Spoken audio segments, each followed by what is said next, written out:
Assalamualaikum warahmatullahi wabarakatuh. Om Swastiastu, Namo Buddhaya, salam sejahtera, salam kebajikan. Masih bersama kami di sini, buku siswa anak sekolah yang akan senantiasa selalu menemani teman-teman untuk belajar bersama mengenai soal-soal P3K keguruan. Edisi kali ini kita akan belajar bersama mengenai soal-soal P3K yang berhubungan dengan kompetensi pedagogi. Mengenai penerapan teori belajar dari Edgar Dill, Maslow, Gagne, dan Ausubel. Perlu teman-teman ketahui bahwa soal-soal yang kita kumpulkan dalam video ini merupakan soal-soal yang 90% berasal dari FR teman-teman yang sudah melaksanakan tes seleksi P3K untuk tahap 1. Jadi sedikit informasi bahwa penerapan teori belajar itu dalam soal-soal P3K itu 85% itu adalah implikasi atau bentuk penerapannya. Jadi di soal itu kita diberikan sebuah pernyataan, kemudian dari pernyataan itu kira-kira merupakan pengimplikasian dari teori belajar yang mana. Nah, kalau definisi itu persentasenya sangat kecil, kurang lebih 15%. Kalaupun ada keluar seandainya ada 5 soal pedagogi itu untuk definisi paling-paling cuma keluar cuma 1, sisanya merupakan penerapannya. Nah, bagaimana bentuk soal yang berupa penerapan itu? Kita akan berikan contohnya berikut ini. Namun sebelum lanjut, mari kita berdoa sejenak agar apa yang kita bahas pada kesempatan ini memberikan manfaat untuk kita bersama. Soal yang pertama, Bu Ani akan mengajarkan materi IPA kelas 6 dengan pokok bahasan bagian-bagian tumbuhan dan fungsinya. Agar kegiatan pembelajaran berjalan dengan lancar dan siswa mudah memahami materi yang diberikan, Bu Ani menggunakan gambar dan video bagian-bagian tumbuhan dan fungsinya dalam menyampaikan pembelajaran. Berkenaan dengan kegiatan pembelajaran yang dilakukan oleh Bu Ani, sesuai dengan kerucut pengalaman belajar Edgar Dill, pernyataan yang tepat berikut ini adalah A. Tingkat verbal 10%, B. Tingkat verbal 20%, C. Tingkat visual 30%, D. Tingkat keterlibatan 70%, E. Tingkat melakukan 90%. Kita lihat dulu pembahasannya berikut ini.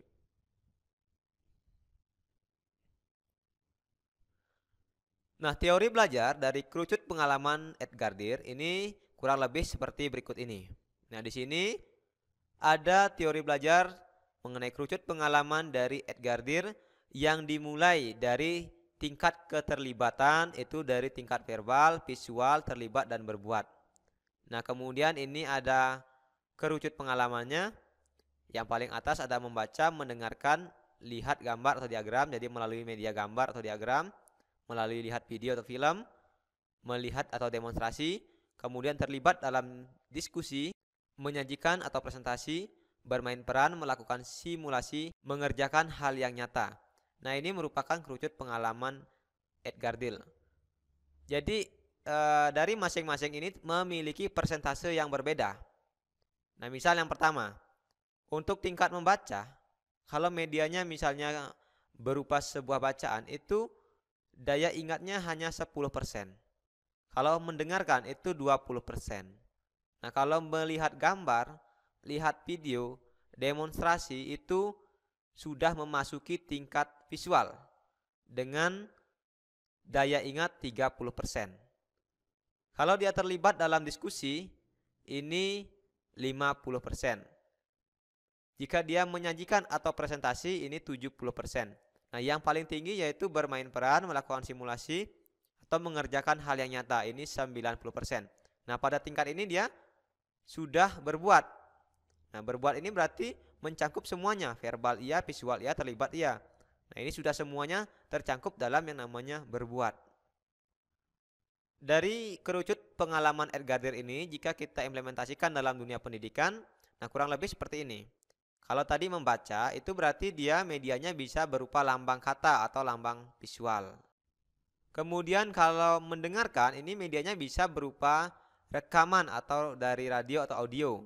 Nah, kalau lihat gambar atau diagram, kemudian lihat film, demonstrasi, nah ini bisa dia berupa gambar hidup, misalnya televisi atau pameran dan museum. Nah, ini. Selanjutnya terlibat dalam diskusi. Nah, untuk terlibat dalam diskusi ini bisa dia dharma wisata. Karena dalam kegiatan dharma wisata itu kita akan melakukan diskusi dengan narasumber yang terpercaya. Kemudian menyajikan atau presentasi, ini misalnya memberikan percontohan. Selanjutnya untuk bermain peran, melakukan simulasi, mengerjakan hal yang nyata. Ini misalnya pengalaman dramatisasi. Kalau bermain peran kan melakukan dramatisasi umpamanya. Simulasi berarti dia pengalaman tiruan. Kemudian mengerjakan hal yang nyata misalnya pengalaman langsung dan bertujuan. Praktik ini lebih menekankan pada praktik. Nah, inilah implikasi dari kerucut pengalaman Edgar Dill dalam pembelajaran. Nah, dengan demikian untuk jawaban soal ini sesuai dengan kerucut pengalaman Edgar Dill, bahwa Bu Ani tadi dalam melakukan kegiatan pembelajaran itu kan menggunakan dia sebuah media. Medianya berupa gambar dan video. Jadi kalau berupa gambar dan video itu kan dia ada pada daya ingat 30%. Nah, sehingga jawaban yang tepat untuk pertanyaan ini yaitu yang C, tingkat visual 30%. Kita lanjut ke soal berikutnya. Memberikan gambaran bahwa pengalaman belajar dapat melalui proses perbuatan atau mengalami sendiri apa yang dipelajari sendiri. Proses mengamati dan mendengarkan melalui media tertentu dan proses mendengarkan melalui bahasa. Sebagai seorang guru, apa yang harus dilakukan dalam pembelajaran berdasarkan kerucut pengalaman dari Edgar Dill? Nah, ini masih sama, masih ada hubungannya dengan teori pembelajaran Edgar Dill. Nah, kita lihat dulu pembahasannya. Nah, tadi bahwa teori pembelajaran Edgar Dill itu kan dari yang abstrak ke yang konkret. Yang abstrak itu kan dengan media kata, itu yang paling atas. Kemudian dengan melakukan sesuatu yang nyata, itu ada di paling bawah yang paling konkret. Nah, perlu teman-teman ketahui bahwa kerucut pengalaman yang diperkenalkan oleh Edgar Dill ini pertama kali pada tahun 1946. Nah, dalam bukunya yang berjudul Audiovisual Method in Teaching, tentang metode audiovisual dalam pengajaran. Nah, kerucut pengalaman Edgar Dill ini banyak dijadikan sebagai acuan dalam landasan teori penggunaan media dalam proses pembelajaran. Nah, jadi kata kunci dari sini yaitu penggunaan media. Nah, sama juga tadi dalam kerucut pengalaman Edgar Dill itu kan dari yang abstrak ke yang konkret. Yang konkret itu pasti media. Nah, dengan demikian kerucut pengalaman Edgar Dill ini lebih mengutamakan media konkret dalam pembelajaran. Maka jawaban yang tepat untuk pertanyaan ini yaitu yang B. Nah, jadi itu teman-teman, kerucut pengalaman Edgar Dill merupakan teori pembelajaran yang lebih mengutamakan media belajar konkret. Soal berikutnya. Pak Budi dalam pembelajaran di kelas selalu memberikan tepuk tangan dan senyum untuk anak-anak yang bisa mengerjakan tugas dengan tepat dan baik. Pernyataan yang tepat mengenai tindakan yang dilakukan Pak Budi berdasarkan teori Maslow adalah A. Pemenuhan kebutuhan akan aktualisasi diri. B. Pemenuhan kebutuhan akan penghargaan. C. Pemenuhan kebutuhan akan kasih sayang atau penerimaan. D. Pemenuhan kebutuhan akan rasa aman. E. Pemenuhan kebutuhan akan fisiologi. Kita lihat dulu pembahasannya. Nah, berikut ini merupakan teori kebutuhan Abraham Maslow atau teori belajar dari Maslow. Maslow sendiri mengungkapkan ada 5 hierarki kebutuhan dasar manusia, yaitu fisik, keamanan, sosial, penghargaan, dan aktualisasi diri. Nah, jika kita lihat lebih dalam pembahasannya yaitu sebagai berikut. Nah, teori-teori ini dari kelima hierarki ini, kalau dalam contoh secara umum ya seperti ini, misalnya fisik itu makanan, keamanan misalnya kestabilan, sosial misalnya persahabatan atau yang berhubungan dengan orang lain, penghargaan yaitu status, dan aktualisasi diri yaitu prestasi. Ini contoh secara umum. Tapi kalau dalam bidang pekerjaan, yaitu ada fisiknya berarti upah minimum, keamanan, rencana pensiun, sosial, teman sekerja, penghargaan berarti jabatan tertentu, aktualisasi diri berarti pekerjaan yang menantang. Nah, bagaimana teori Maslow ini diaplikasikan dalam pembelajaran? Nah, Maslow ini kan berhubungan dengan aktualisasi diri. Aktualisasi diri itu berarti berhubungan dengan teori humanistik. Nah, dengan demikian teori kebutuhan Abraham Maslow ini ada hubungannya dengan teori humanistik, yaitu memanusiakan manusia dalam kegiatan pembelajaran. Nah, Maslow ini adalah pelopor dari teori belajar humanistik dengan teori kebutuhan atau hierarchy of needs. Maslow berpendapat manusia dapat memahami dan menerima dirinya sebisa mungkin, yaitu belajar dikatakan berhasil jika ada kebermaknaan yang dicapai. Nah, dengan demikian, peran guru pada teori belajar humanistik atau teorinya Abraham Maslow ini yaitu hanya sebagai fasilitator. Nah, untuk itu dalam mengaplikasikan teori ini, tugas fasilitator adalah sebagai berikut. Yang pertama, memerhatikan dan memberikan motivasi belajar pada peserta didik. Yang kedua, jika peserta didik belum memahami tujuan pembelajaran, guru bisa memberikan penjelasan kembali. Yang ketiga, guru harus bisa memahami karakter setiap peserta didik yang diampunya. Yang keempat, menyediakan sumber belajar baik buku, media visual maupun audio. Yang kelima, tetap menjalin komunikasi dengan peserta didik agar kondisi pembelajaran tetap terkontrol. Yang keenam, selalu memberikan dorongan pada peserta didik agar lebih peka dan kreatif. Yang ketujuh, mengkondisikan suasana belajar tetap kondusif. Yang kedelapan, memacu keaktifan peserta didik. Dan yang kesembilan, memberikan bimbingan pada peserta didik untuk menerapkan dalam kehidupan sehari-hari. Nah, ini merupakan implikasi dari teori kebutuhan Abraham Maslow dalam dunia pendidikan, di mana peran guru itu yaitu sebagai fasilitator. Nah, kita petakan kembali agar mudah memahami aplikasi dari teori humanistik dalam pembelajaran.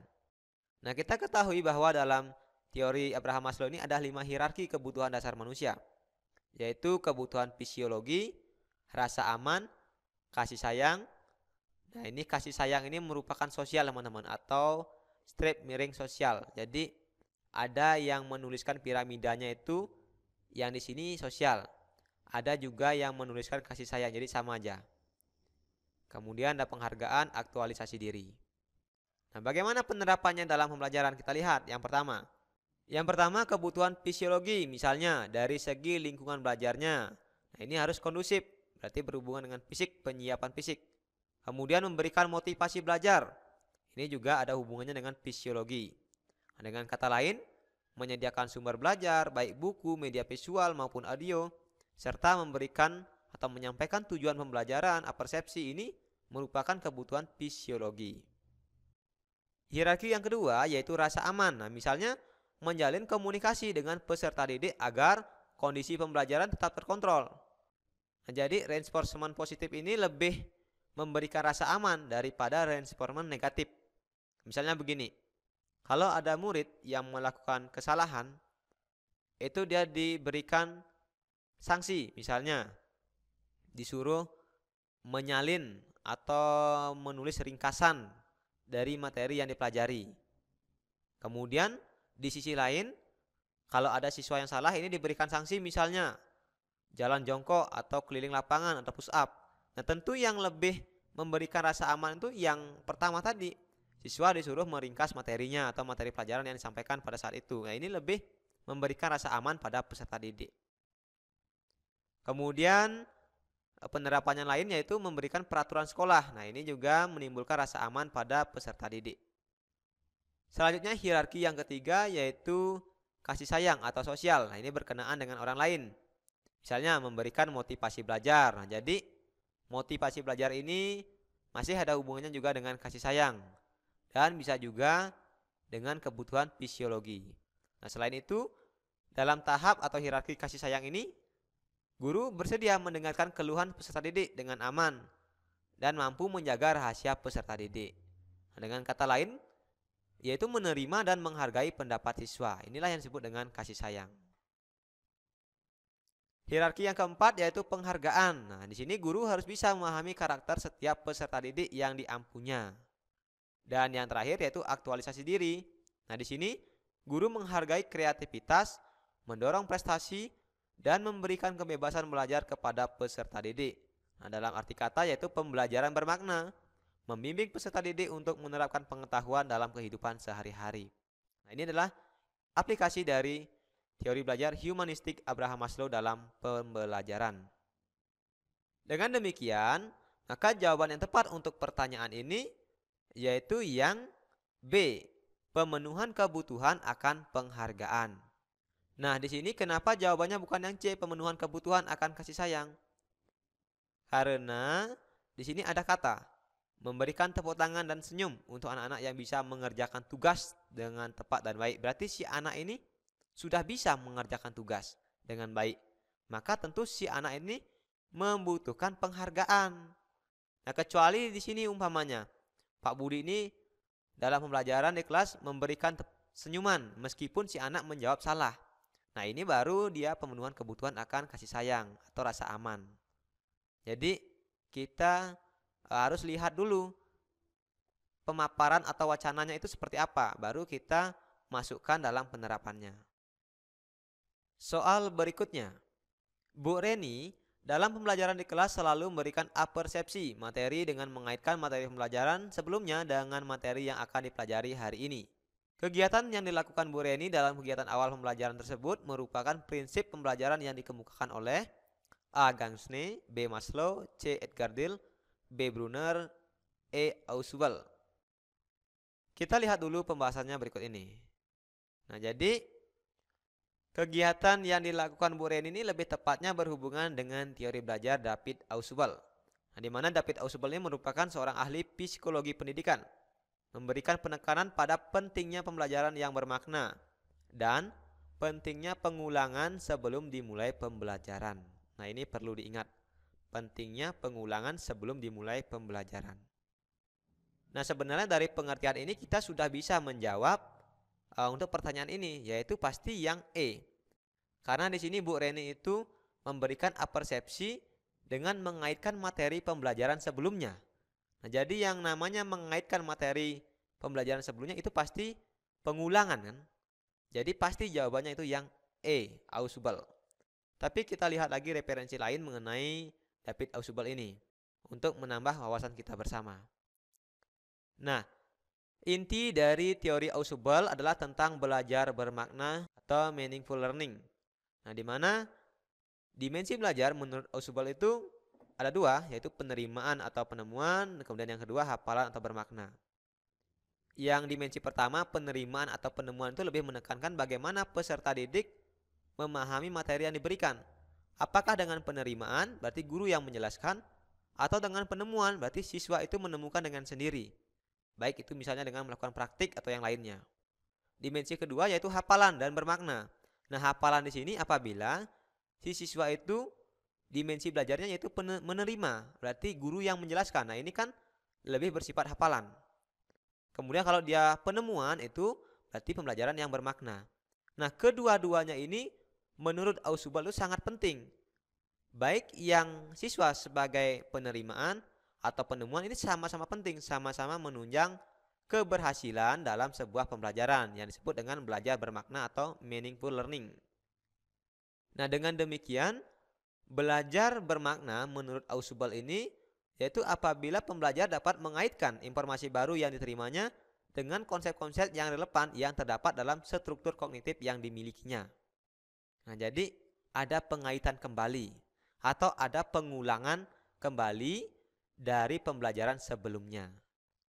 Nah, namun bila pembelajar tidak mampu mengaitkan informasi baru dengan konsep yang telah dimiliki, maka kondisi ini dikatakan sebagai belajar hafalan atau siswa hanya sebagai penerima. Nah, dengan demikian jawaban yang tepat untuk pertanyaan ini yaitu yang E, Ausubel. Nah, kita kasih teori lagi dari masing-masing option ini. Yang A itu Gagne. Nah, teori belajar Gagne ini lebih menekankan pada teori pemrosesan informasi. Kalau Maslow ini lebih menekankan pada teori kebutuhan yang ada 5 dasar hierarki kebutuhan manusia. Kalau Edgar Dill ini lebih menekankan pada teori media konkret. Nah, itu dari abstrak ke konkret tadi. Kalau Brunner ini lebih menekankan pada enaktif ikonik simbolik. Nah, ingat aja yang itu. Nah, kalau Ausubel, nah ini dia menekankan pada pentingnya pengulangan. Nah, ini secara ringkasnya teman-teman. Soal berikutnya. Keterampilan belajar yang mencangkup keterampilan intelektual menurut Gagne adalah A. Keadaan dalam diri peserta didik yang mempengaruhi, yaitu bertindak sebagai moderator atas pilihan untuk bertindak. Sikap meliputi komponen afektif, kognitif, psikomotor. B. Kemampuan seseorang untuk berinteraksi dengan lingkungannya masing-masing dengan penggunaan lambang. C. Keterampilan peserta didik untuk mengatur proses internal perhatian, belajar, ingatan, dan pikiran. D. Keterampilan mengorganisasikan gerakan sehingga terbentuk keutuhan gerakan yang mulus, teratur, dan tepat waktu. E. Kemampuan untuk mengenal dan menyimpan nama atau istilah, fakta, dan serangkaian fakta yang merupakan kumpulan pengetahuan. Kita lihat dulu pembahasannya berikut ini. Jadi teori belajar Gagne ini seperti yang sudah disampaikan tadi lebih menekankan pada teori pemrosesan informasi. Nah, menurut Gagne, setiap kegiatan belajar ini terdiri atas 4 fase, yaitu fase penerimaan atau aprehensi. Pada fase ini siswa menyadari adanya stimulus yang terkait dengan kegiatan belajar yang akan ia lakukan. Misalnya dalam pelajaran IPA, stimulus tersebut bisa berupa seperangkat alat peraga yang berguna untuk pemahaman konsep-konsep tertentu. Nah, dengan kata lain di sini, pada fase penerimaan ini yaitu fase menyiapkan siswa untuk menerima pembelajaran, misalnya menyampaikan tujuan belajar, menampilkan alat peraga, memotivasi, persepsi, ini ada di fase penerimaan. Atau fase siswa memperoleh informasi atau materi yang dipelajari. Kemudian yang kedua, fase penguasaan atau akuisisi. Nah, pada fase ini siswa melakukan akuisisi atau penyerapan terhadap berbagai fakta, keterampilan, konsep, dan prinsip yang menjadi sasaran dari kegiatan belajar tersebut. Nah, di sini guru memberikan bimbingan belajar. Nah, jadi pada fase pertama tadi penerimaan, siswa itu sudah belajar menerima materi.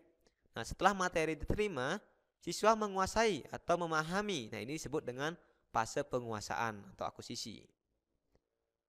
Kemudian setelah siswa paham, masuk ke fase ketiga, yaitu fase pengendapan atau penyimpanan. Nah, ini pada fase ini siswa menyimpan hasil-hasil kegiatan belajar dalam ingatan jangka pendek atau jangka panjang. Nah, di sini guru berperan memberikan umpan balik atau diskusi kelompok, atau repetisi pengetahuan atau pengulangan dari pengetahuan. Nah, setelah itu baru ada fase pemanggilan atau pengungkapan kembali, retrieval. Nah, di sini pada fase ini siswa berusaha memanggil kembali hasil-hasil dari kegiatan belajar yang telah ia peroleh dan ia simpan dalam ingatan, baik itu yang menyangkut fakta, keterampilan, konsep maupun prinsip.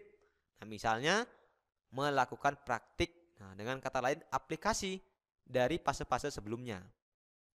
Nah, ini merupakan 4 fase belajar yang terjadi secara berurutan menurut Gagne. Selain itu, teman-teman perlu juga mengetahui bahwa menurut Gagne ini ada 5 kategori kemampuan belajar seseorang. Nah, yang pertama keterampilan intelektual, yang kedua strategi atau siasat kognitif, yang ketiga informasi verbal, yang keempat keterampilan motorik, dan yang kelima sikap. Nah, ini merupakan 5 kategori kemampuan belajar. Keterampilan intelektual itu kemampuan seseorang untuk berinteraksi dengan lingkungannya dengan penggunaan lambang-lambang tertentu. Kemudian yang kedua, strategi atau siasat kognitif, yaitu keterampilan peserta didik untuk mengatur proses internal perhatian, belajar, ingatan, dan pikiran. Nah, ini lebih menekankan pada kesiapan peserta didik dalam strateginya untuk memperoleh informasi. Nah, yang ketiga, informasi verbal, yaitu kemampuan untuk mengenal dan menyimpan nama atau istilah, fakta, dan serangkaian fakta yang merupakan kumpulan pengetahuan. Yang keempat, keterampilan motorik, yaitu keterampilan mengorganisasikan gerakan sehingga terbentuk keutuhan gerakan yang mulus, teratur, dan tepat waktu. Nah, yang kelima, sikap, yaitu keadaan dalam diri peserta didik yang mempengaruhi untuk bertindak sebagai moderator atas pilihan untuk bertindak. Nah, sikap ini meliputi komponen afektif, yaitu sikap spiritual dan sikap sosial. Nah, pada pertanyaan di sini, keterampilan belajar yang mencangkup keterampilan intelektual menurut Gagne. Nah, intelektual berarti dia kemampuan seseorang untuk berinteraksi dengan lingkungan. Nah, kita cari mana yang berinteraksi dengan lingkungan. Nah, tentu jawaban yang tepat yaitu yang B. Kemampuan seseorang untuk berinteraksi dengan lingkungannya dengan penggunaan lambang-lambang tertentu. Nah, baiklah teman-teman, mungkin cukup sekian dulu materi kita kali ini. Semoga apa yang kita pelajari pada kesempatan ini bisa memberikan manfaat untuk kita bersama. Dan seperti biasa kita belajar sedikit demi sedikit saja, yang penting apa yang kita pelajari dapat kita serap dan dapat kita pahami. Karena kalau kita belajar banyak-banyak tetapi tidak terserap itu juga percuma. Nah, mudah-mudahan apa yang kami sampaikan ini nanti bermanfaat untuk teman-teman semua dalam menghadapi tes seleksi P3K untuk tahap selanjutnya. Dan saya doakan teman-teman yang sedang berjuang dalam seleksi tes P3K ini semoga diberikan kemudahan, kelancaran, dan membuahkan hasil yang baik.